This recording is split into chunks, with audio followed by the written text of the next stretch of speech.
Eh kung iba na lang kaya patikim mo sa akin. Sige, handa ka dyan.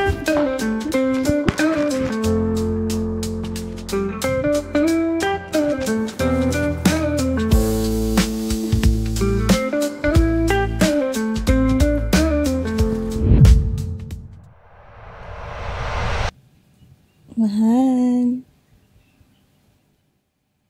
Uy, mahal. Ano ba ginagawa mo? Lagi mo na lang ako tinutulugan. Tapos pag nandito ka sa bahay, lagi ka nakababad sa phone, lagi kang busy. Sorry, mahal. Ano nga ulit yun? Sabi ko, wala na akong panty. Ha? Ba't wala kang panty? Siyempre, mahal. Wala na akong panty.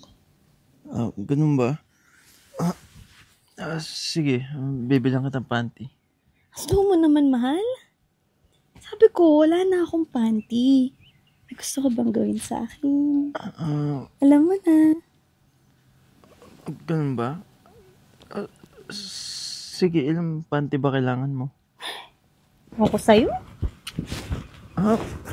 Bakit? Uy, sabi mo wala kang panty. Kaya bibilhan kita. Ay, naku, mahal.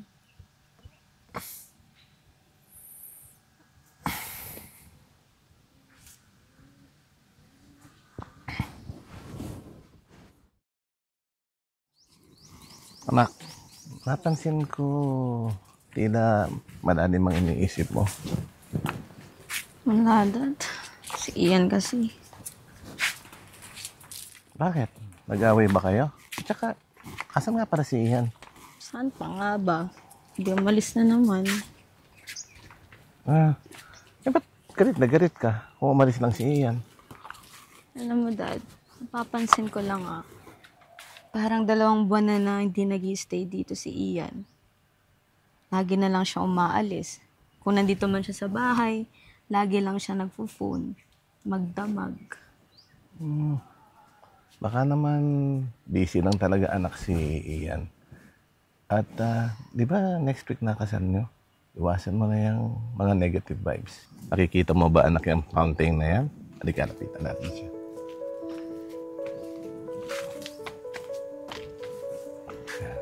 Alam mo anak, pag nakikita ko yung fountain na yan, nawawala lahat ng alalahanin ko. Nawawala lahat ng mga negative vibes sa akin. Kaya gusto ko anak, pag nakikita mo si Ian, dapat burado lahat ng negative vibes sa isip mo. Yun na nga, Dad Malapit na yung kasal namin. Pero parang ang layo-layo namin sa isa't isa. Parang hindi ko na siya maramdaman. Kaya ngayon, naguguluhan ako. Magtiwala ka lang kay Ian, anak.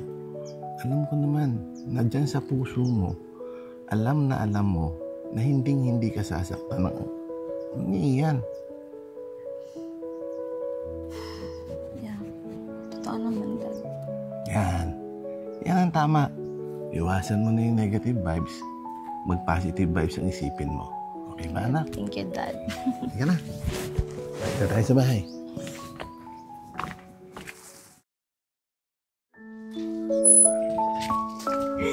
Ganda-ganda mo naman.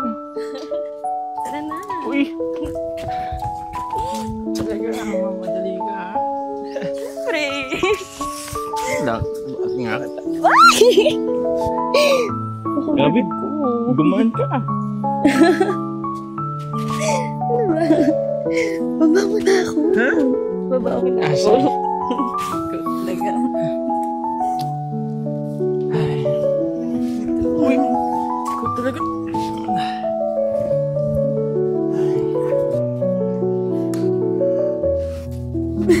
Tara na.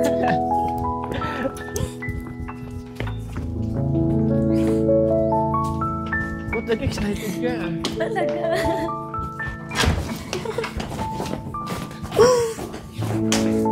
Ay. Sobrang saya ko ngayon, mahal. Ako nga rin eh. Hindi ako makapaniwalang abot pa ako sa ganito. Ma, anong aabot ka nagsasabi mo dyan? Hindi. Ibig sabihin ko lang na yung babaeng pinapangarap ko noon, Asawa ko na ngayon. Ang sus. Nabola mo na naman ako. Uy, hindi kita binobola. Mahal na mahal kaya kita. Oo na, sige na. Nga pala, mahal. Ngayong kasal na tayo. Pwede ko na ba isuko yung bandera ko sa'yo? Oo naman. Di ba sabi ko sa'yo, kukunin ko yan kapag kasal na tayo. Tibay mo din na, mahal. Kahit na magubad na ako sa harapan mo, talagang hindi ka bumibigay. Pinapanindigan mo talaga yung sex after marriage. Siyempre naman. Nirespeto kita at saka yung buong pamilya mo. Mahal, gusto ko baby girl ah. Gusto ko baby boy para may junior ako. Para kahit mawala man ako sa buhay mo, may lalaki pa rin nandiyan na para magbantay sa'yo. Anong mawala? Gusto mo ba makatikim ng malakas na suntok? Kung iba na lang kaya patikim mo sa akin. Sige, hindi ka dyan.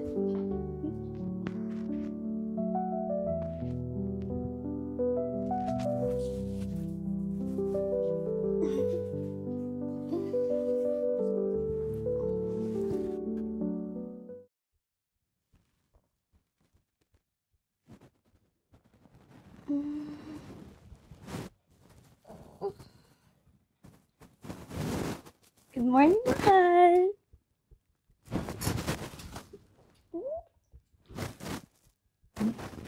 Grabe. Parang napagod kagabi ah. Buko, mahal.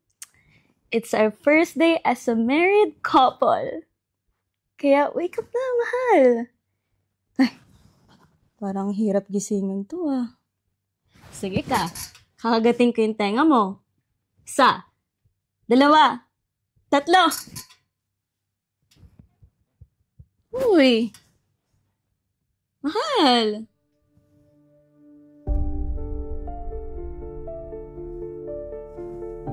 Mahal?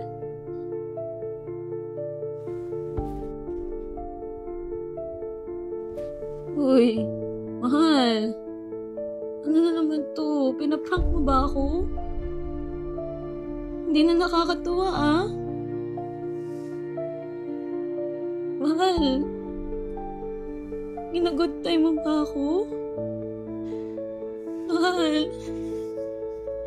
Hindi ka na nakakatuwa ah.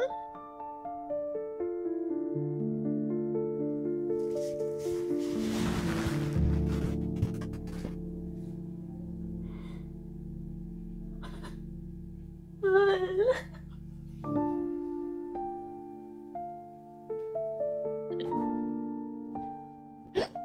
Mahal. Mahal, gising ko. Mahal.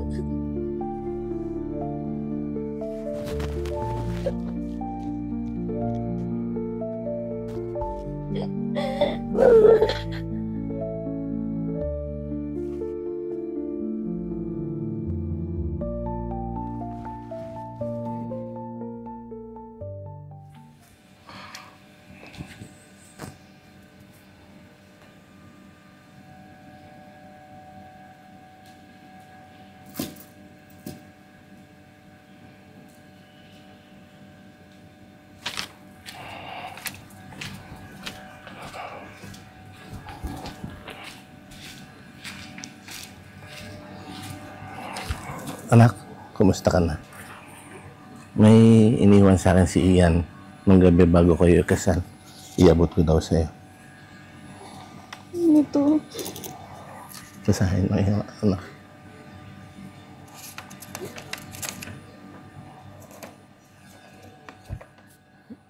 Mahal kong asawa. Kapag nabasa mo to, ibig sabihin wala na ako sa mga oras na to. Pasensya ka na kung hindi ko sinabi sa'yo na bilang na lang yung mga araw ko. Kaya bago ako mawala sa mundong to, gusto kong tuparin lahat ng pangako ko sa'yo. Sa loob ng envelope ay mga regalo ko sa'yo, mahal. Andyan ang titulo ng bahay at lupa na binili at pinagawa ko. pampapampawilis ng pangarap mong sasakyan.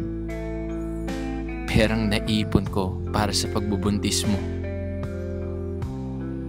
Diba, sabi ko sa'yo kagabi gusto ko ng junior? Pero mahal, kahit anong gender pa yan, gugustuhin ko pa rin naman yan dahil gawa ko yan at atin yan. Pasensya ka na mahal kung wala ako laging oras sa'yo. Kasi hinahabol ko lang yung oras ko para matupad lahat ng mga pangarap mo.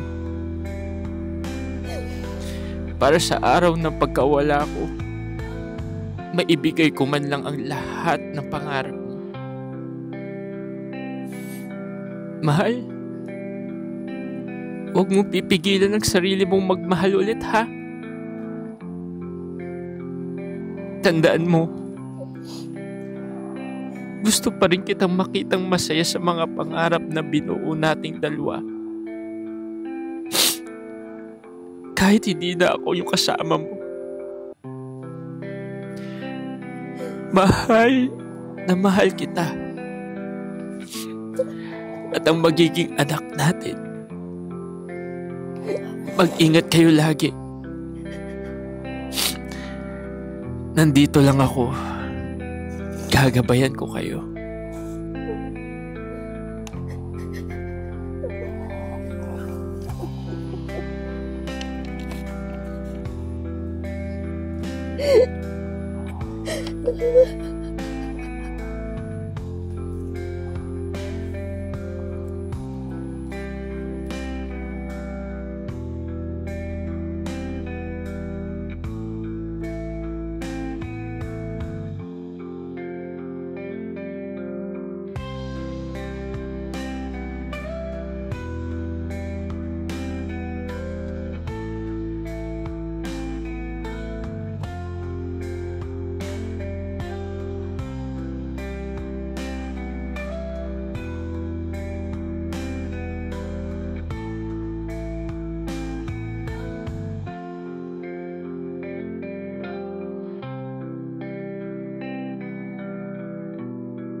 Ano mo talaga?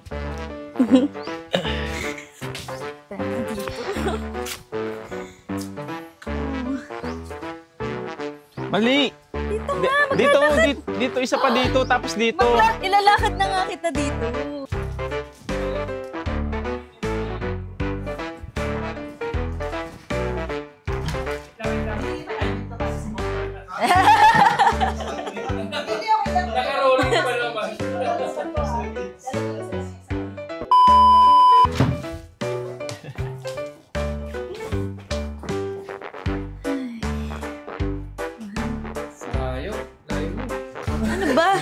Pero tama dito. Tama ako na. Yes, never ako nagkakamali. Tama ako palagi. Itong linya na to sa'yo. Ayan. Itong line na yan. Ito. Oh, tama, perfect ako dito. Tapos lumapit ka pa kay Ian, di yan nakita. Diba? From the top. Ito yung sikong arin ko. Kaya nga eh. Grabe na yung acting ko dun. Game na.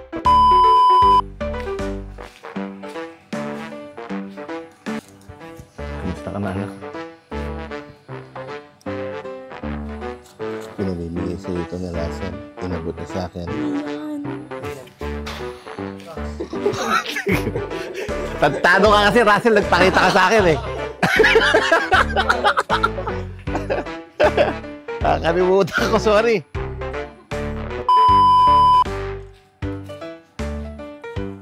Kamusta ka na, anak? May iniwan sa akin si Russell bago... Ay! Puta rin. Wala ako sa sarili ko. Grabe pa. Sarili. Ian. Puta ka na, Ian. Sa Tibo, Manila, buhay ay masaya. Kasama ang bagata, wala kasi saya. Sa bawat tulog at galaw, magkasama tayong lahat. Tibo, Manila, walang pag-aalilangan.